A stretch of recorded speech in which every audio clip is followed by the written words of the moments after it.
Hey everybody, it's Aquila, and this is the Lefty Knitter Podcast. We're doing a circular sock machine video today. I had somebody ask me about my cylinder marks, so I brought out all my cylinders that I own, and I'm going to talk to you about cylinder marks. So I guess it might be easier to show you like at a top view. That's a little better. I was going to bring my cylinders in. I will when I have to show more. Okay, so I have my machine set up so I sit a little bit at an angle, so I don't sit straight on at my half marks here, but my half marks are going perpendicular to my table, if you want to say that. My half marks for here, these ones are going parallel to my table. It really doesn't matter. You can set your half marks wherever. If it's more comfortable, if you sit more at an angle like this to have your half marks here and here, that's totally fine. So you're gonna all of the cylinder sizes can be divided by 4. That's just how this works.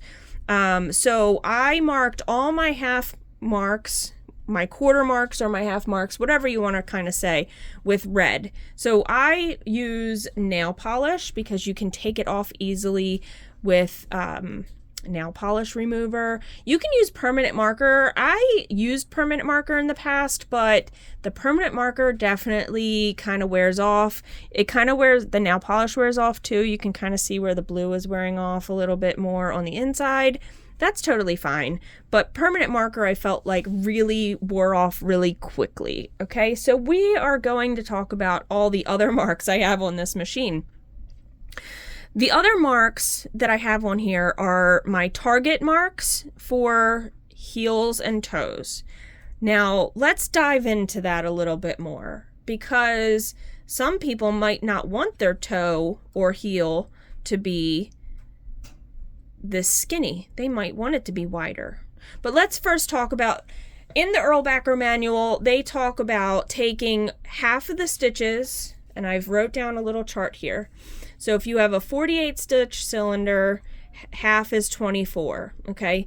Half of 60 is 30, half of 64 is 32, 72, 36, and so on, right? So you could write all this down, and for all your cylinders, it's, you know, I marked all mine with the same colors, except my 48 I didn't mark with deep heel, because honestly I don't think I need a deep heel in that, and I can do a deep heel without markers if I need to. So back to the manual. The manual tells you then if you have a 60 stitch cylinder, you have 30 in the half, and then you divide that into thirds. And that's usually your target. So if you divide 30 by 3, it's 10. Some people like the 11. So if you're looking at, say, my 64 stitch, my target mark is my 10th needle, right? So anything inside of these 2 black marks is, I have 12 stitches left because it's my 10th. So 10 plus 10 and then is 20. And to get to 32, I have 12 left. So I should have 12 in between. So 1, 2, 3, 4, 5, 6 on the half side. 1, 2, 3, 4, 5, 6 on the other half. Okay.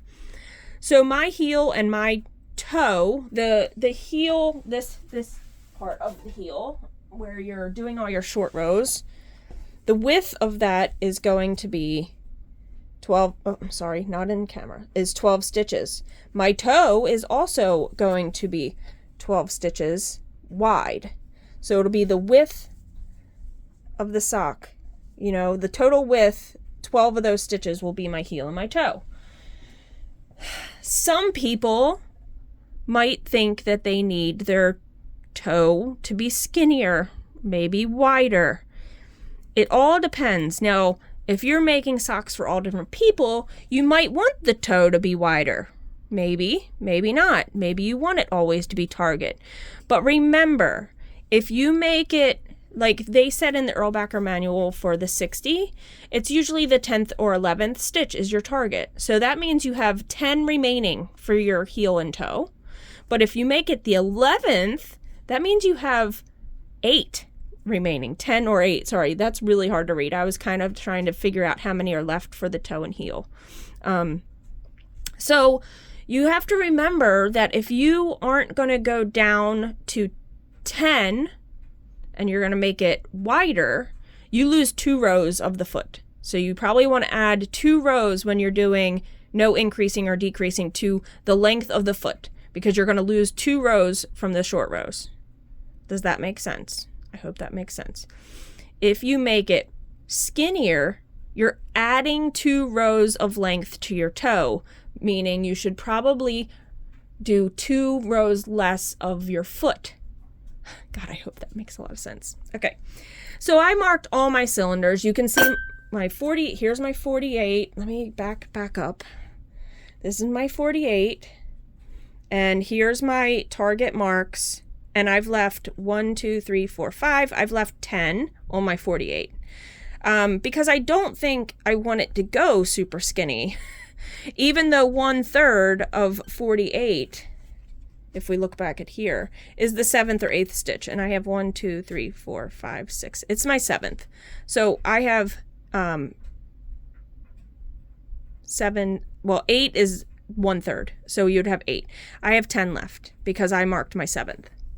So it's really a preference thing. You don't have to mark it exactly thirds, but marking it close to thirds is going to be the most like a good solid average, right? So if you mark it as 1/3, it's a good solid average number. So here's my 80, and you can see I marked my black marks here. This is the original black mark that came on the machine. I didn't take that off.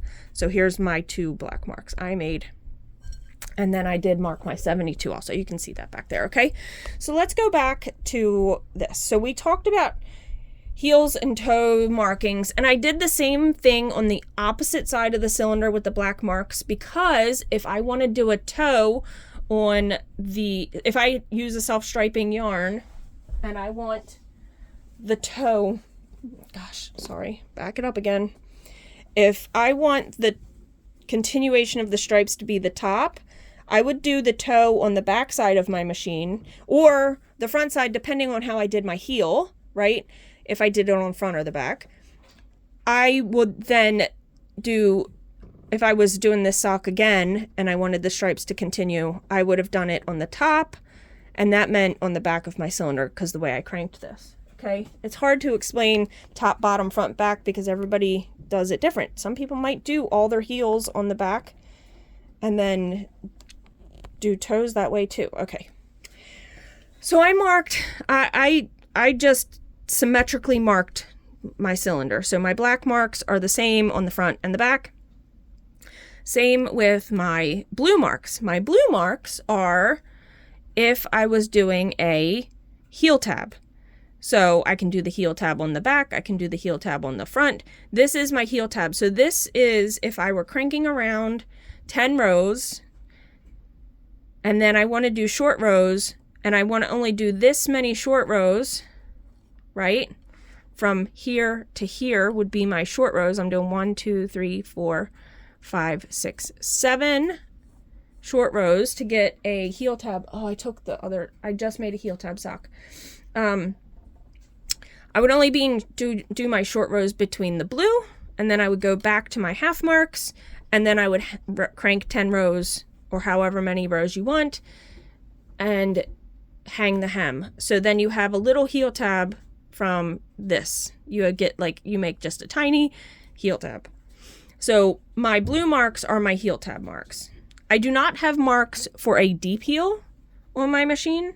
I didn't do that because deep heels can be any. Well, on this one, it looks like I maybe did white marks at some point. So it looks like I used white. It's really hard to see the white, but there is white. Why I would do that, I don't know. You can't see it. So 4 deep beyond my cylinder half marks would be a deep heel. But I don't always do 4. Sometimes I do 2. Sometimes I do 3. Sometimes I've done just 1. So depending on how deep you want to make the heel, 4 I think is usually a decent amount of rows, because essentially that's 8 extra rows, because you have to do everything on either side. Front, you do it one way, you do it back the other way, so it's always double. So if I did 4 deep, it's 8 rows, meaning I'm also adding 8 rows to the heel, so you might not want to do as many stitches to your foot. So yeah, those are all the marks I have on my machine. Like I said, these are just my half and quarter marks. Then I have my targets for my heels and toes.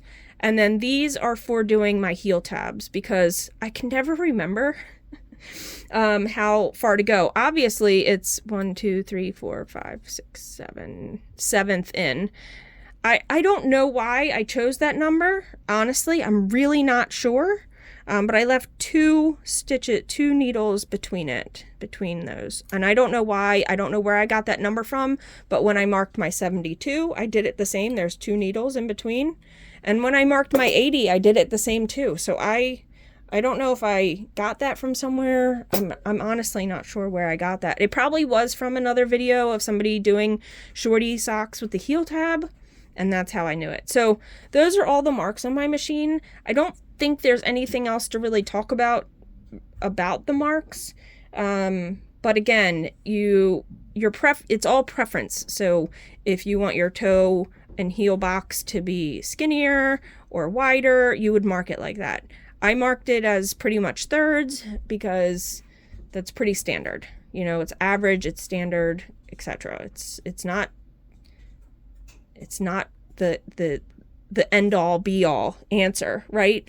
But you have to find what works for you. So, all right, guys, like I said, I should have wrote 1/3 as your target. That gives you kind of an idea. I hope this was helpful. If I didn't answer a question that you had regarding marking up your cylinder, please, please, please put something down in the comments. Again, like I said, if you like sitting at your machine more sideways, mark it as just make sure that you have the right symmetrical amount of needles. You know, you don't want to make your half marks not be exactly half and your quarter marks be exactly quarter of the needles. It would be very confusing. In my opinion, I would be very confused if I did that. So there you go, guys. Again, leave any comments down below and any suggestions. I'm going to scratch through this one on my list because there's another request. So happy cranking, y'all. And until I see you in the next video.